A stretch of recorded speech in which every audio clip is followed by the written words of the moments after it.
Thanks, Jim, for being here. I've been mayor now for 8 years, which is 2 terms. Prior to that, I worked for the city of Berea, primarily in community and economic development for about 10 years. When I became mayor, Berea was facing a financial crisis. We were an inner ring suburb. It was the beginning of the Great Recession. I had more than $12 million in unpaid bills and deficits on construction projects. We were witnessing declining revenue like most communities. And if you look where we are today, I think it's testimony to my work and the work of the people in my administration, as well as the cooperation we have with the public and Berea City Council. We eliminated those deficits. We took a $1 million general fund cash balance and turned it into $2.7 million. And again, we did that with less revenue than we had previously. We've never raised taxes. We've never raised water rates. We've never had layoffs. We've never had furlough days. We haven't cut any essential services. We've actually increased services. We've agreed to, not forced upon us by a judge, we've agreed to a 10% pay increase for our union employees over the last 6 years. So I think at the end of the day, 10% each year? Or 10% total. So it's about 1.67 a year.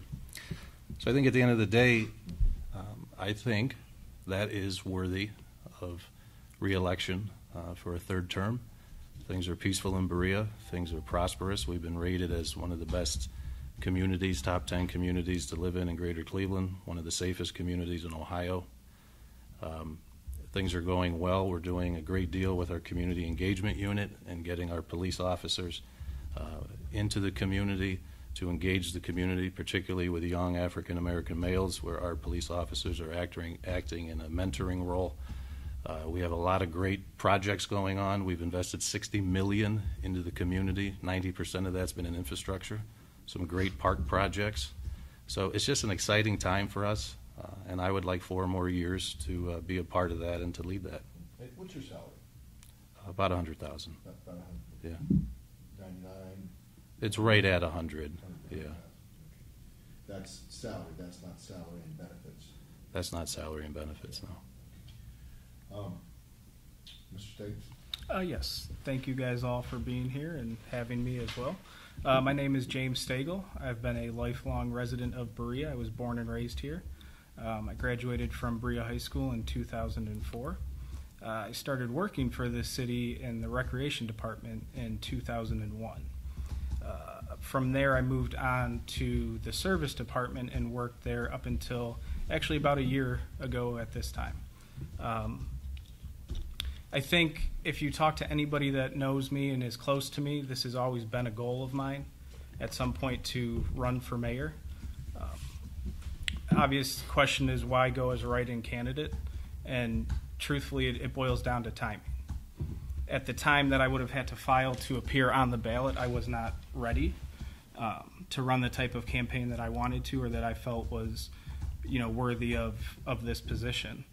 So I made the deadline for the write-in, and for me, whether I appear on the ballot or I appear as a write-in, I'm still going to run the same campaign one way or the other, no matter which way I went about doing it.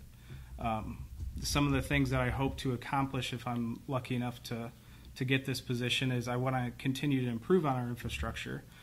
I do agree with Mayor Kleem that we have invested a lot of money. However, I feel that it could be invested better. I think that we put Band-Aids on a lot of things that need surgery. And that's just from my experience of being involved in the service department and seeing the way that we do some of these projects. And what made you left the service department in 2014? Correct, about a year ago. Why'd you leave? It was personal, mostly. I mean, I felt like my head was kind of hitting the ceiling. What was your position? CDL technician. What is that? Commercial driver's license technician. That's just what it's labeled as in the contract. What did you do? What was your job? Everything. I mean, what fix things? Were you maintenance? Yep. Yeah, I mean, you worked on vehicles, repaired them? No. As far as like street maintenance and stuff goes. Yeah, the service department is an all-encompassing department. They handle, grounds, water distribution repairs, street repairs, So landscaping. You know how to work the asphalt truck Yep. and all that kind of stuff. And you said that that the city has been putting a lot of Band-Aids on things that need surgery. Correct. Give us a couple of examples. Mostly, I think, in the way that we handle our roads program. In the past, at least in my experience anyways, we go and we grind down 3 to 4 inches of a road and then come in and lay asphalt on top of that. But in a lot of the cases, it's not necessarily the whole issue. A lot of the times there's the base that's the issue, there's water and sewer that are the issue, and we end up coming back in a few years and repairing or replacing some of the stuff that we initially put down. So a lot of people, when they go through the community, they'll see this brand new paved road, but that's not the total issue. So you say sometimes water and sewer are the issue. In other words, the pipes underneath the road Correct. are the problems, and what, they're rupturing, or they have ruptured? And We have a lot of water main breaks. I mean, I don't think that we're unique as far as the community Does that goes. cause the road to buckle? At in times. places? Yes, Okay. at times, and also, not only buckle, but we have to break the road to expose the pipe and repair it and fix it, and then you're creating a weak point. So as a maintenance person, did you bring these issues to the attention of Mayor Kleem or to someone in the Berea government? I've brought them to supervision before. I never directly to Mayor Kleem, no. And what happened after they were brought to your supervisor? I don't know. I mean, that's above me, or it was But above they my. didn't get done. Is that what you're saying? As far as the way that we handle the road program, Yeah. no. Right. Okay. What is a CPPO? A Community Park Patrol Officer. Okay, and that's your current job with the city of Westlake? Correct. Community Park Patrol Officer. Correct. What is that? Was that a full-time job? It's part-time right now, yes. Part-time. So when you left Berea, hmm did you leave on your own? Yes. And you just, did you take a pay cut to become a part-time patrol officer? Or Oh, absolutely, yes. What made you just couldn't take working for the Berea Service Department any longer? It wasn't even so much that. It was, I was more questioning where I was going and what the things that I wanted to do. And at that point, that wasn't the route that I wanted to continue to take, so I wanted to pursue something else. Okay. And that's what I chose to do. I'm just curious because you mentioned, one of the big issues you're interested in is roads, because you know a lot about Mm-hmm. how Berea handles its roads, but I see you have no other political experience, you've never run for office before. Correct. So why not run for, say, Berea Council to try to get more background on how the city operates before you would make a try for mayor? Why go right for the mayor's job? Because I believe that I can handle that position. I believe that I've been exposed to enough departments within not only the city of Berea, but also Westlake, that I have a better understanding of how things do operate. I mean, obviously, when it comes to things of budget and things of that nature, I don't have the firsthand experience with that, but I firmly believe that if you put together a good team, that you can accomplish anything. And it's not just about the mayor, it's about the city of Berea. Everybody wants to put so much weight on the mayor and who the mayor is, but it's about what's best for Berea. And by establishing a team and putting that together, anybody can be mayor if they have the right leadership and the ability to work well with others. But when you say a team, does this mean you have a whole group of people you're planning to bring with you to the job?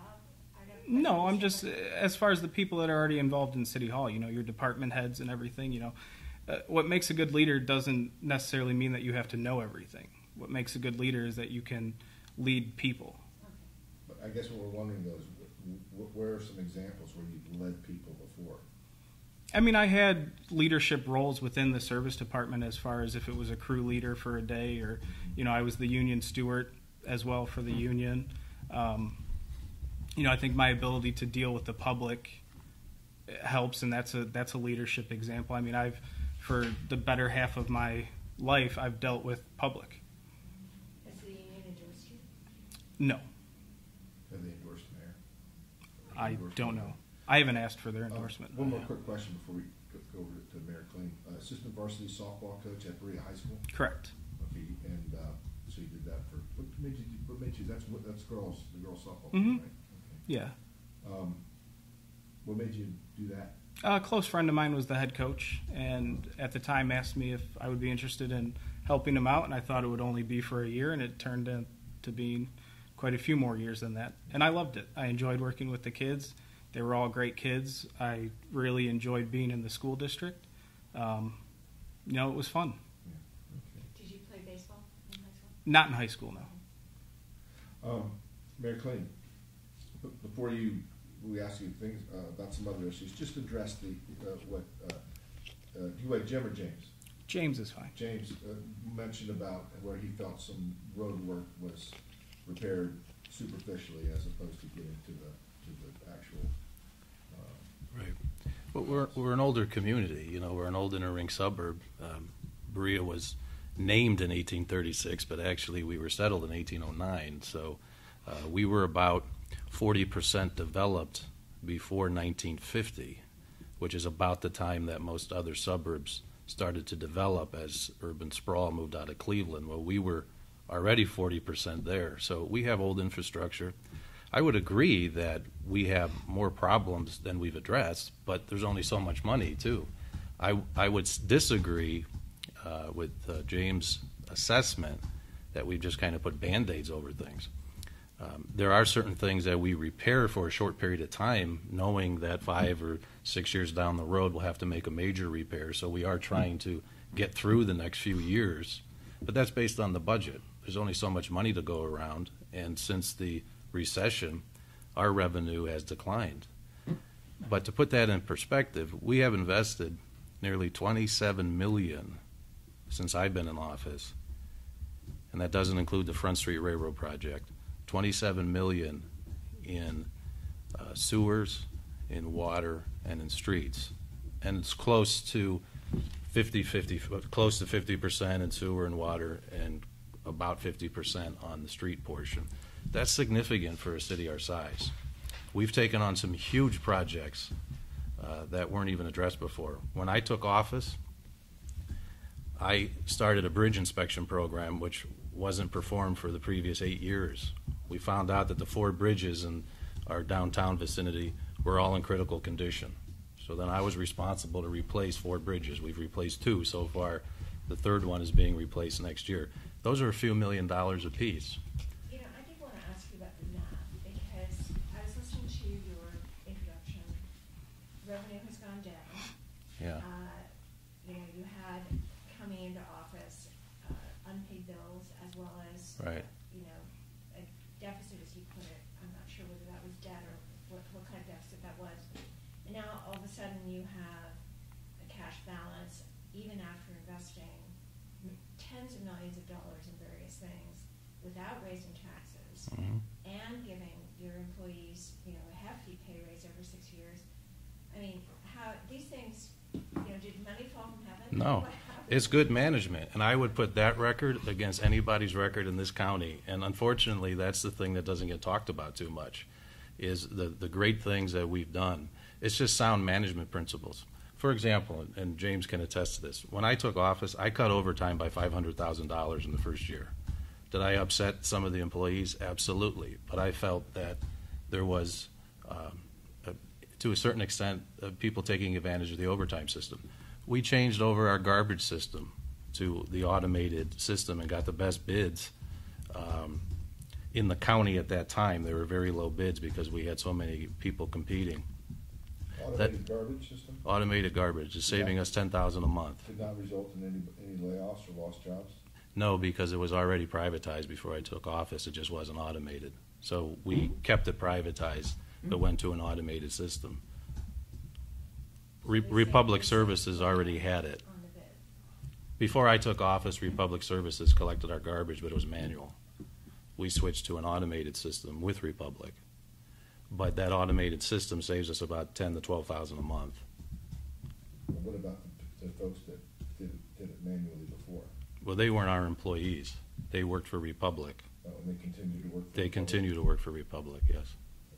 Although sometimes those automated systems charge residents for the special garbage cans, so it probably cost your residents, a one-time fee or something? No, No, it no. didn't. We had no garbage fees. We don't to this day. If they wanted an additional garbage can, they paid for that. But the initial, You provided it. the first 2 garbage cans one recyclable, one regular garbage we provided.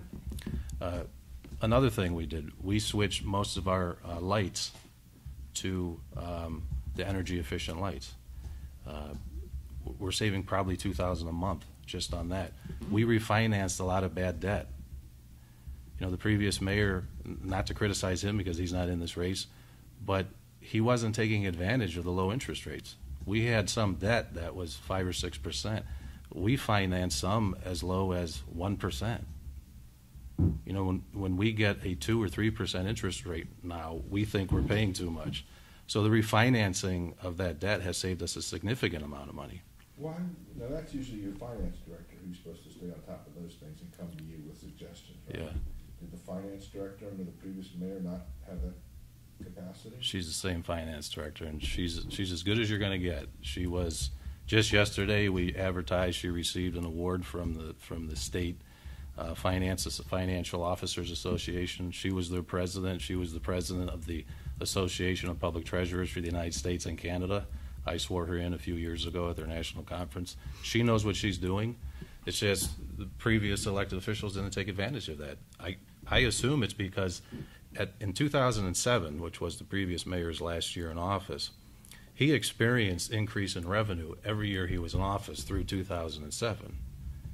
About $500,000 a year, the city's revenue went up. When I took office in 2008, we were at the beginning of the recession. Revenue started to go down. So we had to look at these alternatives that if I were in his shoes, I would have done it anyway. But he didn't have the emergency situation that we did. Now, part of the $12 million that I brought up before, 10.8 of that was in one project. That's why I said we had some unpaid bills, but we also had some deficits on projects. 10.8 was on the Front Street Railroad project. When I took office, that project was 11 years old and construction didn't even start yet. And we were already $10.8 million short based on ODOT's estimates. So we worked with ODOT to redesign the project, which saved us a few $1 million. If I recall, it's around $2.5 million. We also received some additional funding from through grants and by working with Dennis Kucinich and Governor Strickland at that time to help us offset those costs. And then we managed through the project. We did some things throughout the course of the project. We eliminated, for example, there was an access road that we felt we didn't need, temporary road. That was $1.8 million right there. So we did things like that to manage that project, and we actually came in just a little under budget. So we wiped out that deficit. We had $1 million deficit on the water plant project when I took office. That just went out to bid. I awarded the bid, but then found out we were $1 million short, almost $1 million, because they didn't include the engineering fees. So what we did was we split that into several phases. So as we collected water revenue over the course of a couple years, we didn't have to pay that deficit all at once. We paid it off over 2 years, which is just good management. If you look at my staff, just to give you an example, the staffing level in the mayor's department and the law department is down 30% because I cut jobs that I felt weren't necessary. I said that in jobs that people were filling? Yeah, I cut unnecessary jobs. I never had layoffs. I never did the layoffs in the union departments, police, fire, service. But you eliminated jobs. I eliminated a handful of jobs that I felt weren't necessary and consolidated some other ones. I allowed some other people to retire. But I never did the layoffs that many other mayors did. So you distinguish eliminating jobs and layoffs as layoffs being a large-scale layoff associated with a union workforce. Yes, yes. But I think he's also saying he didn't actually lay off anybody. He did job attrition. Is that what you think? Mostly through job attrition. We allowed many people to retire. Some we brought back part-time. I know some people don't like that, but we still had them and their dedication to us, but we didn't have to pay the full salary and benefits. It was beneficial to them, beneficial for us. But I have never cut any jobs or had any layoffs in what I would consider the essential services, which are police, fire, and the service department. Those are union departments. Those are the highest paying jobs, the ones with the best benefits, the ones that typically get cut or where you have the layoffs or furlough days. I've never done that. What I eliminated were some administrative jobs that I felt weren't necessary. But in that process of eliminating administrative jobs, you did do some layoffs and people had to work part-time if they wanted to keep their jobs and that kind of thing. No. Yeah. No, Well, they were. Layoffs. semantics. You did eliminate, some people did lose their jobs as a result. In the administration, but not in the essential services, right? There's no police officers, no firefighters, no service workers. Okay. Yeah, so. Now, you've never raised water rates, No. sewer rates? Never. Even when you've had these deficits on, you mentioned this one sewer project, I think, or Water plant project. Did you consider raising water rates to pay for that? I've considered it, yeah. But in the 8 years I've been mayor, I haven't raised them. Where does most of the revenue in Berea come from? Income tax, and then property tax. People working in Berea. Right. And what would you say the breakdown is between income tax and property tax? I would say it's slightly more in favor of income tax. There's multiple other sources, so I couldn't tell you off the top of my head the percentages. The largest two would be income and then property. If you lost the Browns, Be devastating. heaven forbid, what would Yeah. happen to Berea? Well, we would have to do what they did the last time that the Browns left in the late '90s, and the mayor at that time. What percentage of your revenue is associated with? They're about 22% of our income tax. And now they're talking about doing their training camp maybe in Columbus, but they're Yes. going to keep their facility in Berea for another. They're locked in, I read, for another 14 years. Is that right? Yes. So they will not be leaving Berea as their regular season, year-round headquarters. That's correct. But now they also do their training camp, their spring or their Training camp, yeah. training camp there in the summer.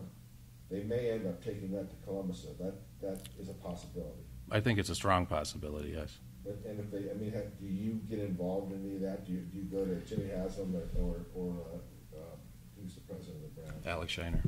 And say, hey, can't you, do you talk to them about that, or is that out of your? Well, we talk to them, but it's not in a negotiation, okay? Yeah, Because right. that's their decision. Fortunately, we have a very good relationship with them, and they've kept us in the loop on the possibility of moving to Columbus. If that were to happen, I don't believe it will happen next year.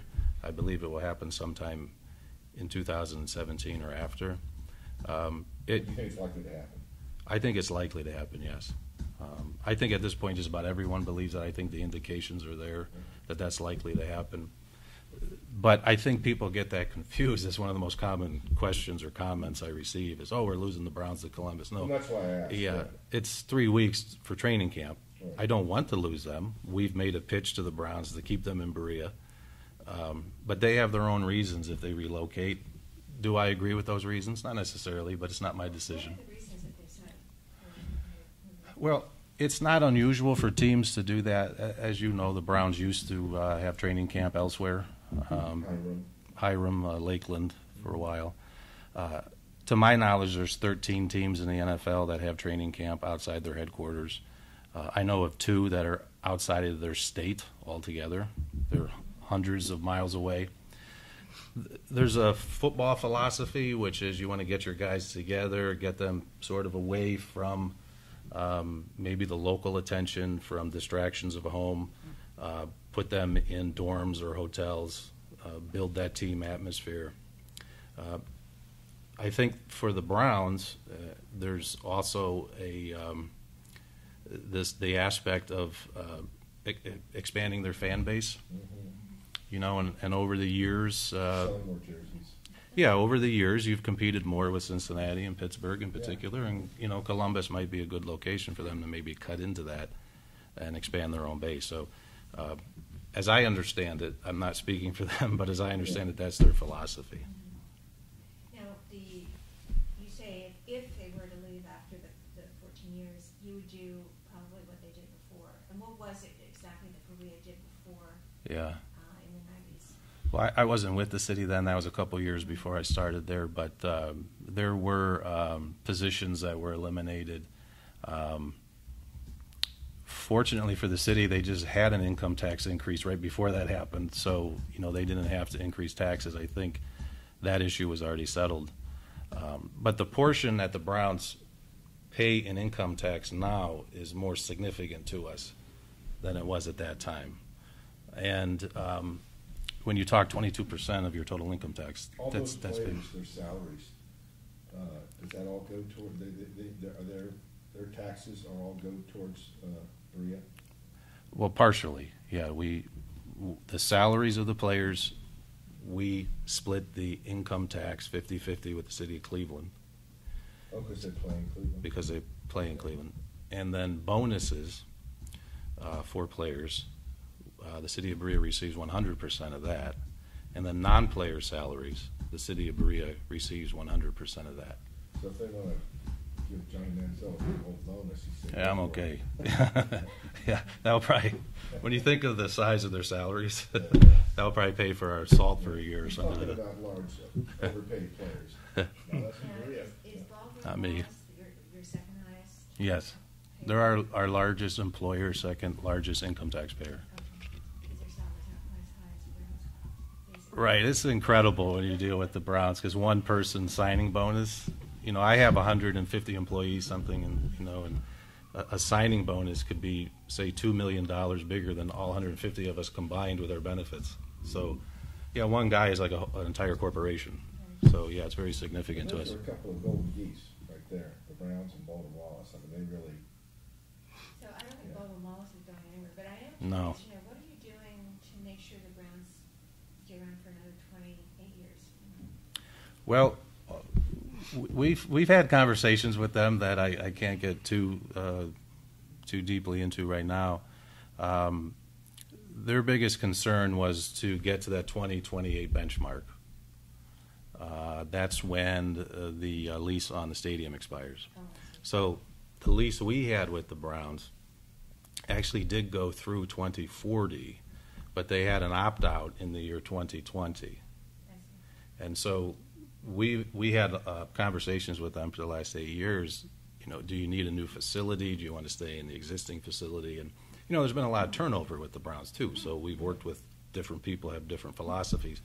The current group said they would like to stay in the new facility, do some improvements to it, and match that lease to the stadium lease. So their first opt-out now is at the end of the 2028 season, which actually is like February of 2029, so it matches the stadium. So we were able to secure them for about 9 more years. That's as far as I've gotten so far, but that's really good for us because we know that we have that security. Mr. Stagl. Yes, sir. Browns fan, I'm sure. Yeah, absolutely. What are your thoughts about economic development in Berea? You've got the Browns, you've got Baldwin Wallace. Are there issues that you see out there where there should be more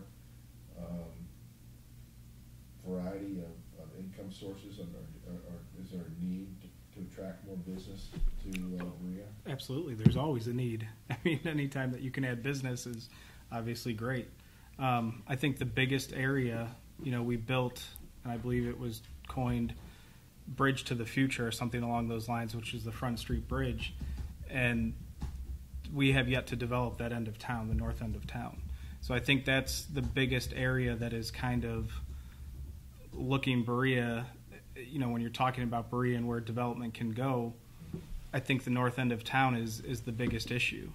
To the best of my knowledge, we own multiple parcels of land in the north end, and we've yet to develop them. I think one of the first things that I would do, because I don't believe that the city should be in the real estate game, I think that we need to entertain some kind of agreement with either a real estate agent or a developer to bring some kind of mixed-use development into that end of town. We kind of sit around and we wait for the perfect thing to show up, but sometimes the perfect thing isn't always going to be there, and we have to think about bringing business in that's going to continue to add tax dollars to Berea. How many city-owned acres are there? I couldn't tell you the exact amount of acreage that's owned there. Is it all? I think I've seen it, but it's been a while. It's sporadic. I mean, there's a railroad depot, old railroad depot there, correct. right? And and it's just kind of up the street from where the Browns Yes. are, right? And Yeah, it's around the corner. What is it zoned for in that area? I'm not 100% sure what it's zoned for now. I mean, some of it was commercial at the time when we bought it. I don't know. I couldn't tell you. I'm sure Mayor Kleem could give a better answer to that. I couldn't tell you what it's zoned for Do currently. you see restaurants, retail? I do you think see- mixed-use do you see development, absolutely. offices, Mhm. light industrial, heavy industrial? No, I think light. I think if you're going to try to really develop that end of town, you need to bring in business that's going to be helped by the fact that you have the Browns right there. I think having the Browns there should be our biggest anchor to that end of town. You know, you have a few established businesses there currently. You know, obviously there's a big debate about a gas station that's going up, and I think we all can agree that it probably wasn't the best location for another gas station. There's already 3 there. But at the end of the day, it's bringing taxes into the city. And that's what I mean, that if we sit around and we wait for the perfect thing to show up, we're just going to continue to sit on empty pieces of property. And, you know, when you're talking about declining revenue and the state cuts and everything involved with it, are we really in the position to be sitting on land? I don't know. That's my opinion. May I address that? Sure. I don't think anyone's sitting around and waiting. When I took office, we set out a multi-phased plan for the North End. Phase 1 was obviously get that railroad project under construction. That was one of the biggest projects in the state. It's a 700-foot bridge, actually 3 bridges that were connected. We had to build that over about 160 trains a day. That train traffic was cutting that end of town off. For years, I grew up on Front Street. And from the time I was a kid, Front Street started to show signs of deterioration. This has gone on for a long time. So our first step was we have to get this bridge built. We finished that in 2011. That was only 4 years ago. Now, some of the parcels we own because we had to buy that for the bridge project. We bought, I believe, around 30 to 36 parcels just for the bridge. The second phase was we had deteriorating properties there. For example, we had a Kentucky Fried Chicken that was boarded up and either in tax foreclosure or in bank foreclosure. We had an old restaurant that wasn't viable for years that was in tax foreclosure. We had a car wash that was boarded up. We had used to have 3 new car dealerships. All of them are gone. Okay, so it's not like we had viable businesses there, or too many viable businesses there. So the city said, it's in our interest to buy these properties. We used a lot of money from the county land bank, which I used to sit on their board, to raise these properties, which in and of itself improved the area.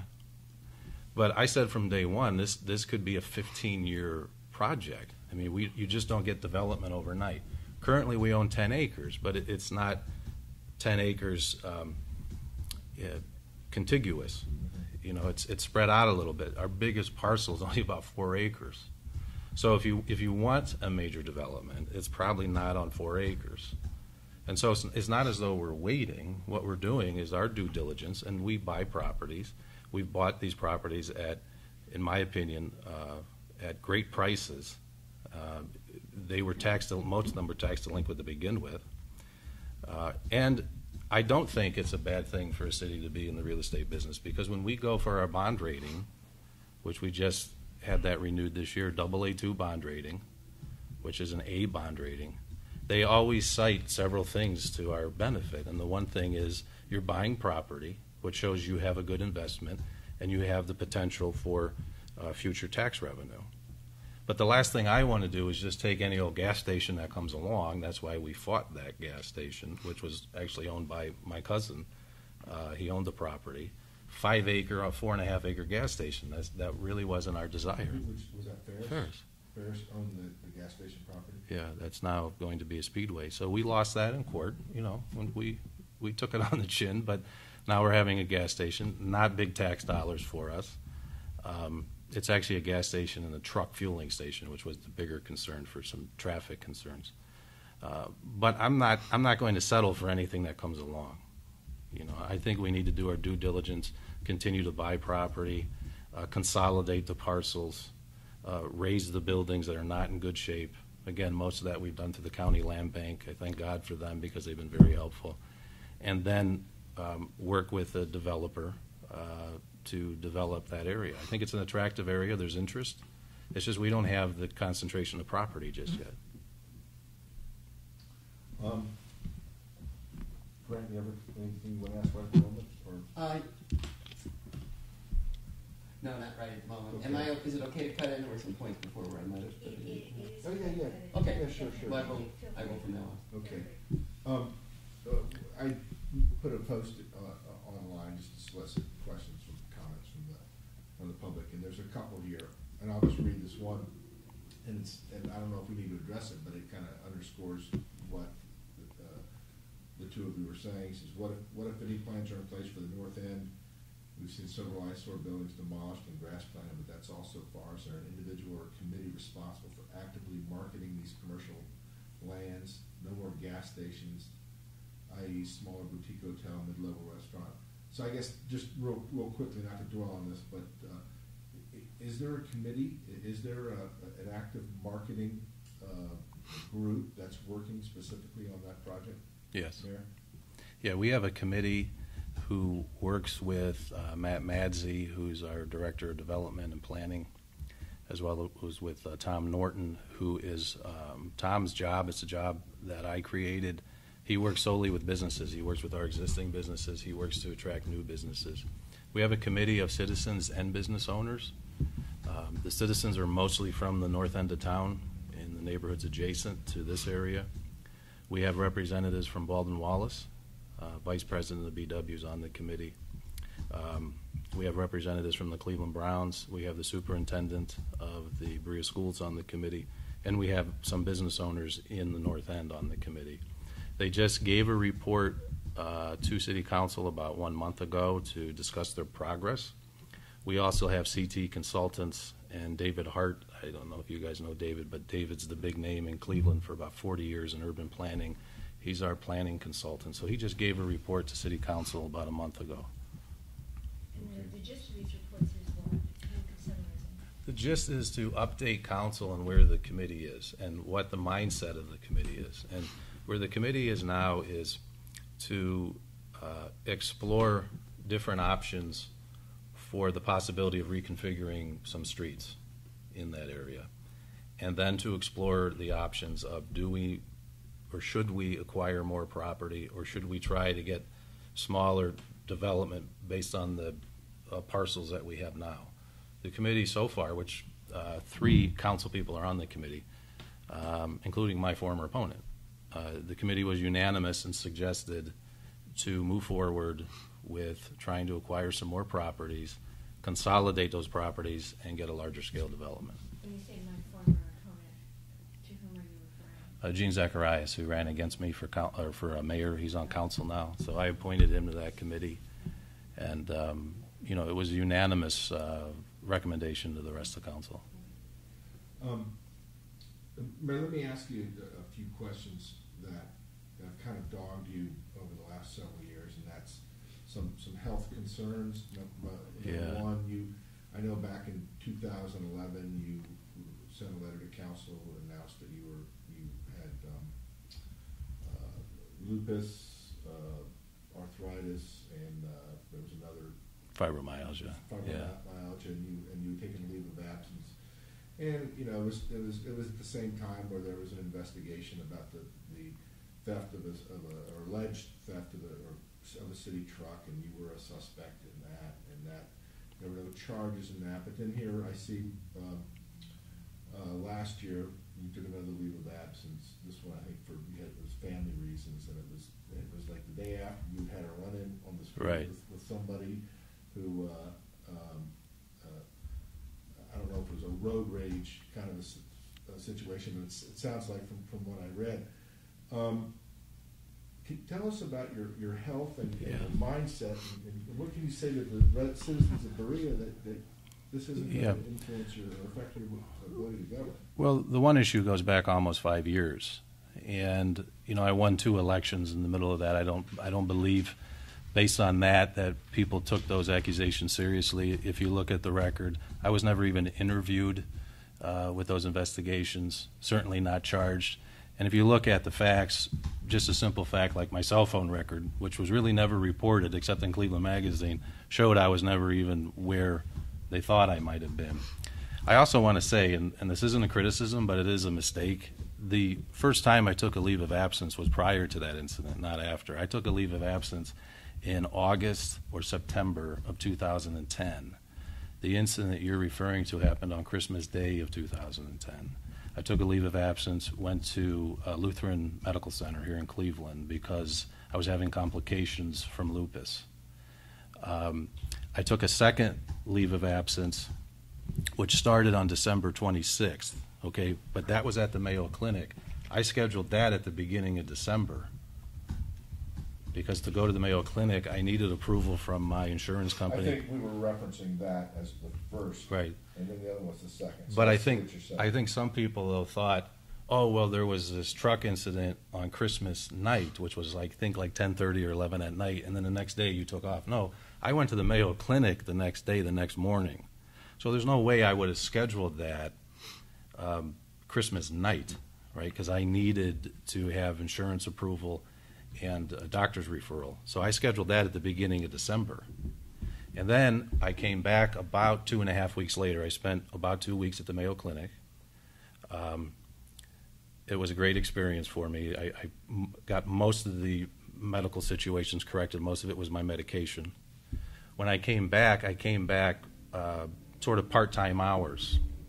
And then I wasn't feeling well again. So I basically extended that leave of absence and went back to the Mayo Clinic for 5 days. And then they sent me back here, and I had to get some brain scans at university, and I was there for 5 days. So it's been misreported that I took that leave of absence right after that incident. I actually took one before it, and I scheduled the one right after that weeks earlier. How about the one last year? No, the one last year, yes, I did take a leave of absence. That was coincidental. If I could explain that situation, I saw a person, it was the middle of the day. I saw a college student who we almost ran into each other on a side street. Neither one was driving fast. It's just we were trying to maneuver on a very small street. He made a nasty gesture to me, became angry, and then took off and went through a stop sign crossing traffic. So I followed him to see where he was going, and I got on the phone with the dispatch. So I wasn't angry, because typically someone who's enraged doesn't get on the phone with the dispatch. Now, that conversation is recorded, and I'm describing to the dispatcher the car, how fast he was driving, the fact that he just went through a stop sign crossing 2 lanes of traffic on Front Street. And they said to me, stay with him until you could direct the officer to where he is. So I stayed with him to BW. And again, that whole thing's recorded. It's a completely calm conversation. When the officer got there, he has a recording as well. And he and I are conversing with this BW student. And the BW student got nervous when he found out. He thought some guy was just following him. When he found out I was the mayor, he actually said, oh, am I in trouble? The officer said, no, I'm not even going to give you a ticket. But what's going on? I was just concerned about how quickly he was driving and that he was driving erratically. That was the extent of the issue. It was reported that he filed a 3-page report. He got on the phone with his mother, and that's on the recording, because the officer, again, had that in his car. And when he got off the phone, he said, okay, I'm going to press charges against you. And the officer even said, the mayor has every right to do what he just did. And he kind of had this, belief that I didn't have the right to do that. But I'm the head of the public safety division. I wasn't arresting him. I don't have the right to do that. I wasn't ticketing him. I was following him as I was talking to the dispatch until the officer got there. So he did. We took it to an outside prosecutor. The outside prosecutor said nothing's there. Now, a few days later, I did take a leave of absence. I didn't tell anyone at that time what it was. I kind of learned my lesson from the first time because, everything hits the paper when you put in writing or you tell people what you left for. I did have some family issues I wanted to take care of, and I also lost the vision in my left eye. That's the thing I never told anybody at the time. I was actually at Pat Catan's because I'm an artist. I was there with my brother who's an artist, and all of a sudden it was like a curtain came over my eye. It was a complication from lupus. So I didn't really want to discuss it at that time. I didn't want, my medical issues to be front page news again.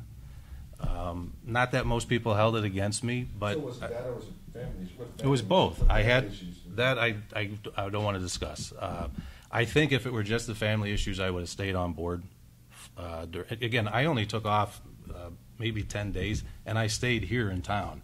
I still did interviews with the newspaper with Evan, I believe. I believe that's his name. Right, I think it was. And even went to a couple meetings. So it wasn't like I was hiding, but I was concerned about the vision in my eye. It did come back, but then it was fuzzy for a while, and I wanted to get that addressed. And I guess just the last question, this line of questioning though, is that, you know, you've had these episodes or these incidents where, you know, not just these two, but, you know, you had a falling out with your law director, Greg Sponsel, and you let him go. There was the Kelly Mendelet situation. I mean, do you feel like you get along with people, or why does it seem that you've had a lot of these kind of nasty episodes with people? Well, if you look at what you want to call the episodes, there would be three, if you want to refer to those. The one with the student last year, and then I had one with my law director. My law director and I didn't get along. It was that simple. And I felt he was always too close. And in fact, he's self-described best friends with my cousin. They live around the corner from each other. With Ferris? With Ferris. The And Ferris who's in prison. who just got out of prison last month, yes. Oh, he did. Yeah, and Ferris and I have been at odds. You all know about the FBI investigation. I was number 7 of public officials. I didn't go along with their schemes, okay? And Ferris and I never really got along, but after that, didn't get along at all. And I also enacted a gift policy that says you can't take any gifts from contractors. You know, Greg never thought that he had to follow that. And so I got to the point with Greg where I let him go. I was not. So far, James Brown? No, Jim retired last year. Jim and I are still on great terms. All right, I guess who am I thinking of? It was James Brown ran against me. That was a different James Brown. Yeah, that was the councilman. Yeah, but the James Brown who was the service director, he retired just about a year ago, a little more than a year ago. And he was also the public safety director too, was he? No. That's right. No. You've always been public I safety. was at that time. I was, yeah. I'm not now, but. Okay. But I mean, I have, you know, how many 150 employees? You know, I did have a problem with Greg. I did have a problem with Kelly. I'll admit to that. I generally don't have problems with the other employees. Like this year, for example, I haven't had one grievance filed from a union employee. Last year, I had one, and it was from your union. I denied the grievance because it wasn't grievable, but I actually gave you guys what you wanted. Let me just So ask- I don't yeah. have these ongoing issues with employees if you want to base it just on 2. I'm sorry, which one is Kelly? Kelly Mendeloop. Who was? She worked in my office in community development. Okay. James, do you feel like any of this is an issue in the mayor's race? No. I think we put too much emphasis on those things. I think what I'm more concerned with is the future of Berea. I mean, quite frankly, you know, whatever has happened in the mayor's past and in his personal life, that's his personal life. I'm more concerned with what I can bring to the table and the future that I see for Berea. And I want to see progress. I'm sorry, go ahead. No. Okay. So let's get back to the future. If I may jump in on yeah. that comment too, I do want to say that so far Jim has been an upstanding opponent. There hasn't been any negativity. There won't be. No falsehoods, no things that aren't relevant. And he has focused on his vision for the community. So I do want to compliment him on that. Oh, thank you. Now we still have 3 weeks left. And actually, A lot can happen. You guys did. And just so for the record, when we weren't on bad terms when he left. No. No. We didn't have any significant issues. I did want to ask you, are you a tenant of Ferris's brother, Tony? Correct. Did he have any role in your running? No. Did he encourage? There's no discourage, talk influence about it? from anybody. I mean, and that's what I'm saying. Like, that stuff just, it doesn't do anything for me. I could care less about it. I'm more focused on Berea and where we're going and where I can see the city. You never talked to him about the race, right? Nope. And I should explain to you guys that there's 2 Tony Kleems in Berea. One is Cyril's brother, There's 2 Ferrises too. One's my brother and one's my cousin. and the other Tony, the proprietor of Tony K's restaurant, is Ferris's brother. So the other question I have is why are there 2 Cyrils? I guess that name was so weird they just said just. But But yeah, you told Ask me my the story parents. once. You and when Ferris came over here, though, your family took him in. Yes, Am I right? And they yeah. actually lived with you for several years before When I was a small child, you were a yes. small child. My cousin, second cousin Ferris, and my second cousin Tony came here when I was 2. They were teenagers. I think they were about 14 and 16. They came from Lebanon. They're actually my dad's cousins. But my dad, Your dad's first cousins, my dad's much older than they. I'm sorry, now are we talking, is Ferris Kleem, the one who just got out of prison, your second cousin? He's my second cousin. Do you mean your first cousin once removed, if he's your father's first cousin? I guess that's technically the way to Yes. say it. Yeah, I first, think that's correct. And Yeah, if then Tony K of the restaurant is Ferris's brother. Ferris's brother, Okay. yes. So yeah, my parents took them in. My parents had 8 kids, and my dad was a Cleveland public school teacher and still took in his 2 cousins who he didn't really know. My dad's not from Lebanon. My dad's born here. He knew they were there, but he didn't know them personally. So to get them out of the war situation, my parents did take them in. But your father's brother never came here. Your father's brother stayed over there. No, it's He would have been his uncle. right. I'm sorry, his uncle, right? Yeah, he stayed there and then passed away shortly after that. Yeah.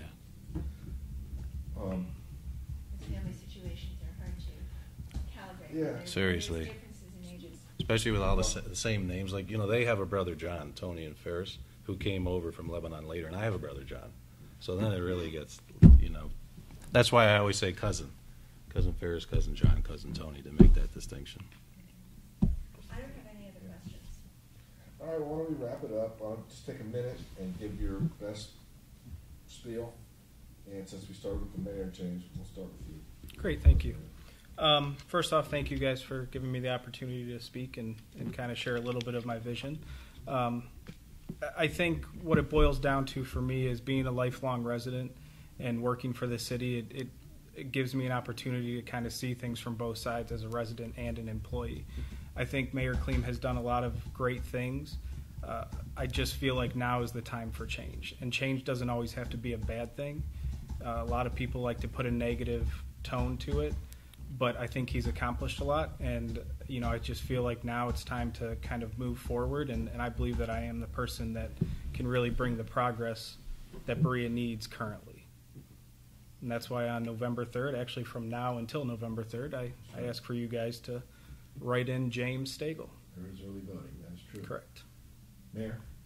First, I want to thank Jim for running the clean campaign. I do appreciate that. This is my second time through, but had 4 elections, 2 in the other cycles, and this is by far the cleanest, so I appreciate that. I think this comes down to what you're capable of today, and I think, Jim, having worked with you for a while, I think you're very capable, but I don't know if you're capable today to be the mayor.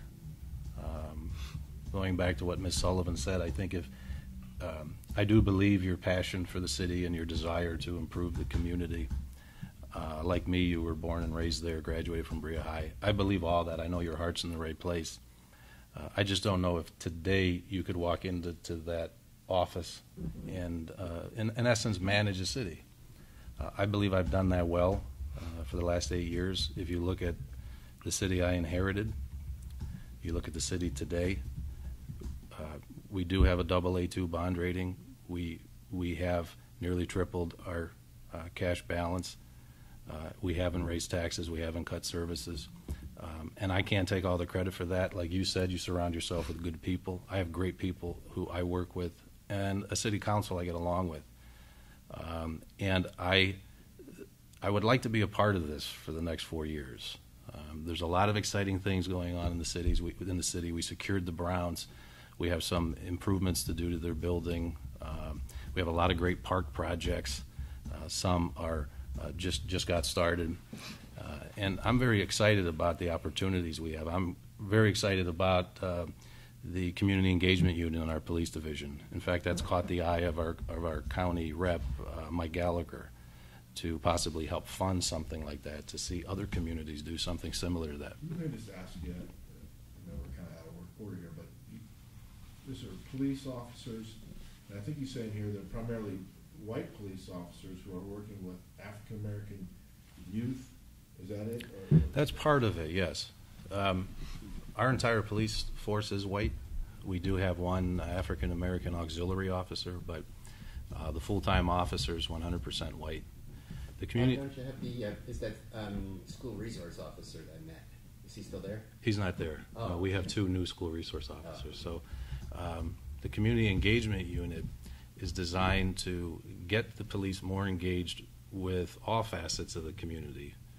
But the one I'm most excited about is the work that we're doing with the black community, particularly young black males. As we know from what's going on here and around the country, there's conflict between young black males and white police officers.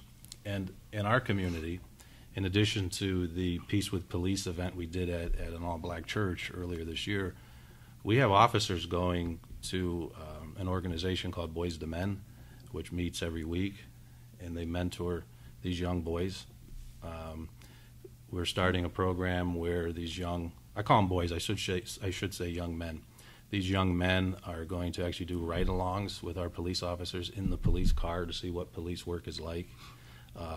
Our police officers and these young men earlier this year did a community service project together where they actually got in some of our small buses and they went out and raked leaves and took care of spring cleanup for some of our seniors. So, you know, these are the type of things that I get excited about. Were you involved in getting this going? Yes. Yeah, I started the community engagement unit. We did put one sergeant in charge of that. I hope we get to the point where with some of the restructuring we're doing, we're actually going to have one extra sergeant. I hope to alleviate some of his duties so he can focus almost entirely on this. And this community engagement unit includes these programs where these white officers are working with these black youth, Right. and kind of forging better relationships and understanding. That's one part of it. That's the part I'm very excited about. I interrupted you, so, just because I meant to ask you about that earlier, but go ahead and finish your Yeah, there's another group at the high school called Realizing Your Potential. Mostly young African American males that our police officers are getting involved with in a mentoring way. I'm involved with both organizations as well. So it's very exciting to see that, and I really want to be there for the next 4 years. You know, I want to be there for all the projects, yes, and to manage the city, but it's things like this that I think are the most important, and I want to be a part of that.